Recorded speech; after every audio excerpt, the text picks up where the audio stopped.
जय श्री गणेश। नमस्कार। मैं आचार्य संजय द्विवेदी। मेरे समस्त प्रबुद्ध दर्शकों का मेरे चैनल पर हार्दिक स्वागत है।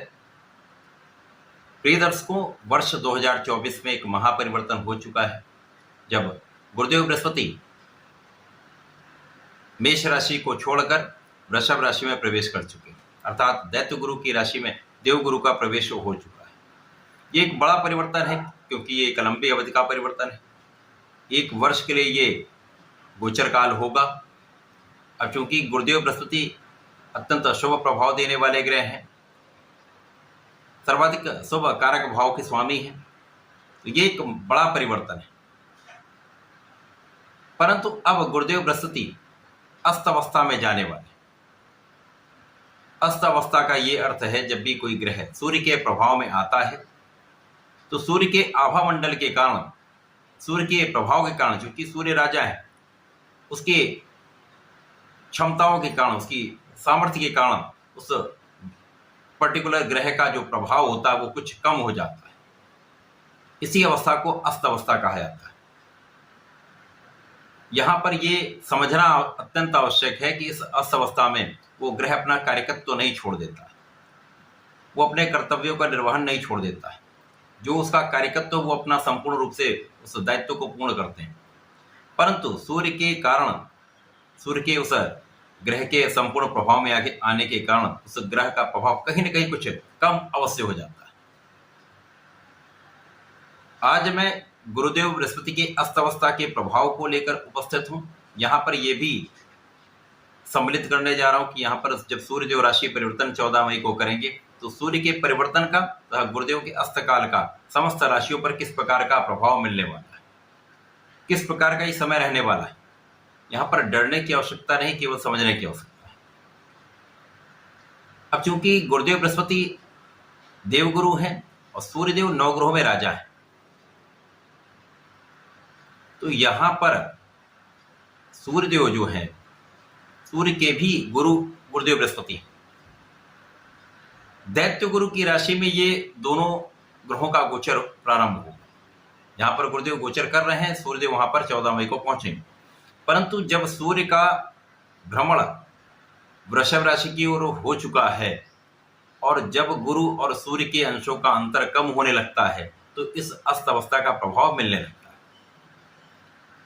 आज मैं मेष राशि के लिए गुरुदेव के इस अस्त अवस्था का तथा सूर्यदेव के इस राशि परिवर्तन का किस प्रकार का प्रभाव मिलने वाला है, सम्मिलित रूप से दोनों का प्रभाव मैं बताने वाला। 6 मई से गुरुदेव अस्त अवस्था में आएंगे, जहां पर ये पूर्ण रूप से सूर्य के प्रभाव में 1 जून तक रहे।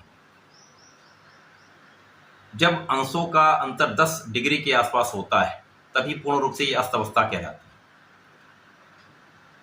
अब मेष राशि के लिए क्योंकि मंगल की राशि है, वहां पर गुरुदेव बृहस्पति भी मित्र भाव में होते हैं, सूर्यदेव भी अति मित्र के भाव में होते हैं। इस प्रकार से दो मित्रों का संयोजन मेष राशि के लिए कुछ विशेष होने वाला है, क्योंकि ये मेष राशि के लिए धन भाव में हो रहा है। अब मेष राशि के लिए गुरुदेव बृहस्पति भाग्य के स्वामी है तथा द्वादश के स्वामी है। इसी प्रकार से सूर्यदेव यहाँ पर आपके पंचम के स्वामी, अत्यंत श्रेष्ठ भाव के स्वामी का गोचर धन भाव में हो रहा है। ये एक बड़ा परिवर्तन है, बड़ा लाभ देने वाला है। यहाँ पर गुरुदेव बृहस्पति का प्रभाव निश्चित रूप से आपके भाग्य को बढ़ाने वाला है, आपकी क्षमताओं में वृद्धि करने वाला है, आपके कार्य क्षेत्र को आगे बढ़ाने वाला है। इसी प्रकार से आपके कार्य क्षेत्र में आपको बड़े पद का लाभ कराने वाला है। जब आप अपने कार्य क्षेत्र में सफल हो जाते हैं, आपकी क्षमता में वृद्धि होती है, आप बहुत परिश्रमी भी होते हैं। इसके साथ ही साथ इस समय में जब आप अपना पूर्ण परिश्रम करते हैं तो कार्य क्षेत्र में बड़ा धन का लाभ लेते हैं। अब धन भाव में है गुरुदेव बृहस्पति, तो यहाँ पर धन की वृद्धि का समय है, परिवार के सहयोग का समय है, परिवार में सामंजस्य का समय है, पारिवारिक संपत्ति से लाभ का समय। निश्चित रूप से ये एक अच्छा लाभ देने वाला समय है। अब जब सूर्यदेव जो पंचम के स्वामी होकर जब वृषभ राशि में प्रवेश करेंगे, तो जब गुरु और सूर्य युति प्रभाव में होंगे तो गुरुदेव का प्रभाव अपने कार्यकत्व के भाव को बढ़ाने वाला होगा। अब सूर्य का प्रभाव यहाँ पर आपके ज्ञान को विशेष रूप से बढ़ाने वाला होगा।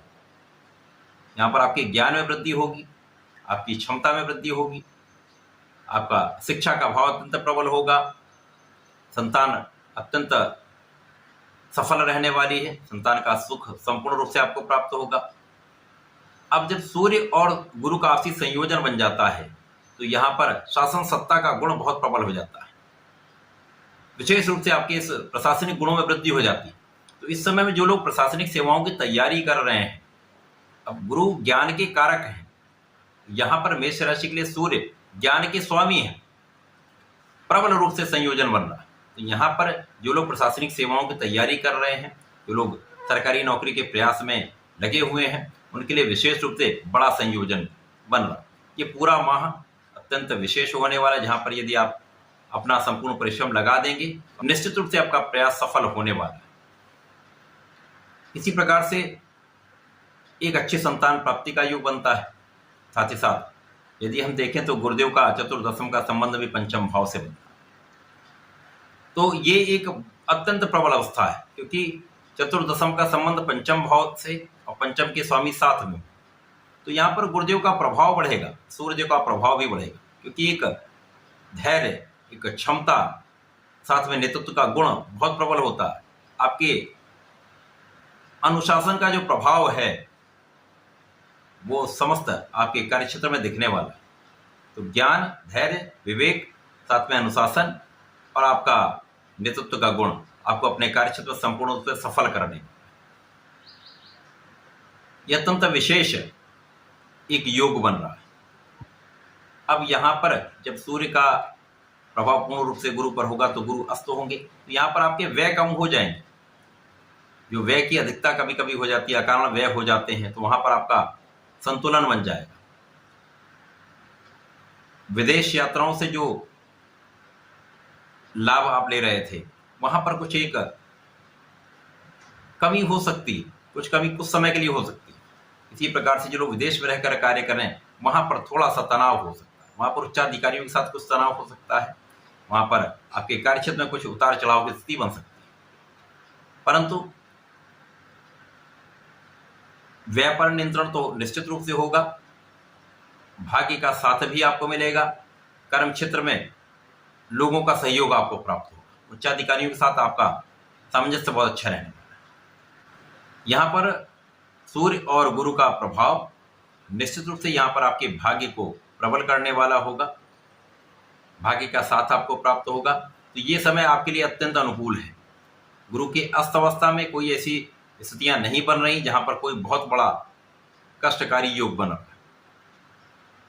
जब सूर्य और गुरु एक साथ में होते हैं तो व्यक्ति बहुत संतुलित हो जाता है,